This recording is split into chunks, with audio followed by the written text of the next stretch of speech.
நடிகை சுகன்யாவுக்கு விஐபி கூட நெருக்கம். பத்த வச்ச வீரப்பன் 10,00,000 நஷ்ட ஈடு வாங்கின நடிகை.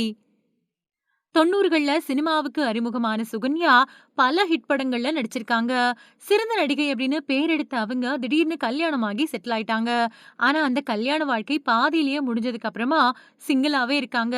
இதுக்கிடையில அரசியல் புள்ளி ஒருத்தர் கூட சுகன்யாவுக்கு கல்யாணத்தை மீறின உறவு இருக்கிறதா மறைந்த சந்தன கடத்தல் வீரப்பன் ஒரு பேட்டியில பேசி பரபரப்ப கிளப்பியிருந்தாரு.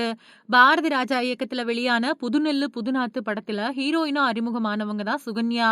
அவங்களோட குடும்பம் சினிமா பின்னணி இருக்கக்கூடிய குடும்பம் தான். அதுலயும் இவங்க சினிமாவுக்கு வர்றதுக்கு முன்னாடியே பரதநாட்டியத்துல செம ஃபேமஸ் ஆனவங்க அப்படிங்கிறதும் குறிப்பிடத்தக்கது. அடிப்படையில பரதநாட்டிய கலைஞர் அப்படிங்கிறதால எக்ஸ்பிரஷன்கள் மாதிரியான விஷயங்கள்ல ஆன் கேமராவிலையும் கலக்குனாங்க சுகன்யா. இதன் காரணமா முதல் படத்துக்கு பின்னாடி அடுத்தடுத்து அவங்களுக்கு வாய்ப்புகள் கிடைச்சது. அதுபடி விஜயகாந்த் கூட சின்ன கவுண்டர், கமல்ஹாசன் கூட மகாநதி, சத்யராஜ் கூட திருமதி பழனிச்சாமி, வால்டர் வெற்றிவேல் அப்படின்னு எக்கச்சக்க ஹிட் படங்கள்ல நடிச்சாங்க.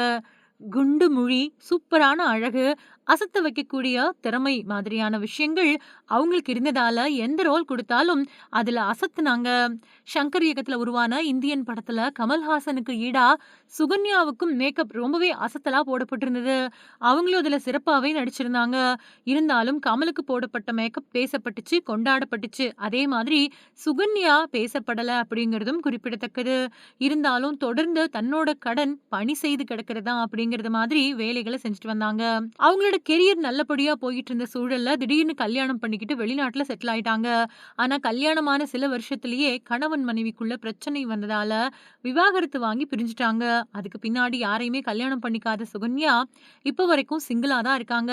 படங்கள்லயும் பெருசா நடிக்கிறது கிடையாது. அவங்க மறுபடியும் நடிக்க வந்தா நல்லா இருக்கும் அப்படின்னு ரசிகர்கள் நினைக்கிறாங்க. இதுக்கிடையில 90கள்ல சத்தியமங்கலம் காட்டுப்பகுதிகள்ல தனி அரசாங்கமே நடத்திக்கிட்டு இருந்த சந்தன கடத்தல் வீரப்பன மூத்த பத்திரிகையாளர் நக்கீரன் கோபால் ஒரு தடவை பேட்டி எடுத்திருந்தாரு. அப்போ பேசின வீரப்பன் முன்னாள் பிரதமர் நரசிம்ம ராவோட மகனுக்கும் சுகன்யாவுக்கும் இடையில கல்யாணத்தை மீறின உறவு இருக்குது அப்படின்னு சொல்லி பகீர் கிளப்பினாரு. அந்த பேட்டி சன் டிவில ஒளிபரப்பாச்சு.